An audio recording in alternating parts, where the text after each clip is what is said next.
Hi friends, சூப்பராக எப்படி ஒரு தாபா ஸ்டைலில் பன்னீர் பட்டர் மசாலா ரெடி பண்ணுறதுன்னு பார்ப்போமா. இதுக்கு அடுப்பில் ஒரு கடாயை வச்சு கொஞ்சமாக எண்ணெய் ஊற்றி ஒரு ஸ்பூன் மிளகாய் பொடி, ஒரு ஸ்பூன் கரம் மசாலா, கொஞ்சமாக உப்பு போட்டு இதை நல்லா குக் பண்ணிடுவோம். இப்போ கட் பண்ணி வச்சுருக்க பன்னீரை இது கூட ஆட் பண்ணி நல்லா மிக்ஸ் பண்ணி விட்டுருவோம்.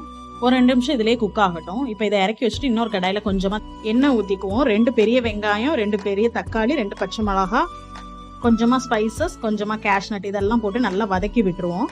இதுவும் ஒரு 2 நிமிஷம் குக் ஆகட்டும். இப்போ இதை ஒரு மிக்ஸி ஜாருக்கு மாற்றி அரைச்சிருவோம். இது கூட ஒரு துண்டு இஞ்சி, 4 பல் பூண்டு போட்டு அரைச்சி எடுத்துருவோம். இப்போ ஒரு கடாயில் கொஞ்சமாக பட்டர் போட்டு அது கூட ஒரு ஸ்பூன் காஷ்மீர் சில்லி, ஒரு ஸ்பூன் கரம் மசாலா இதை போட்டு நல்லா வதக்கிடுவோம்.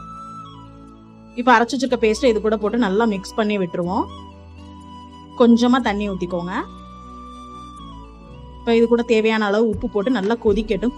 கிரேவி நல்லா கொதிச்சதும் நம்ம ஆல்ரெடி ஃப்ரை பண்ணி வச்சிருக்க பன்னீரை இது கூட மிக்ஸ் பண்ணிடும். ஃபைனலாக ஒரு ஸ்பூன் சுகர் ஆட் பண்ணிக்கோங்க. கஸ்தூரி மேத்தி போட்டு ஃபைனலாக க்ளோஸ் பண்ணி வச்சிருங்க.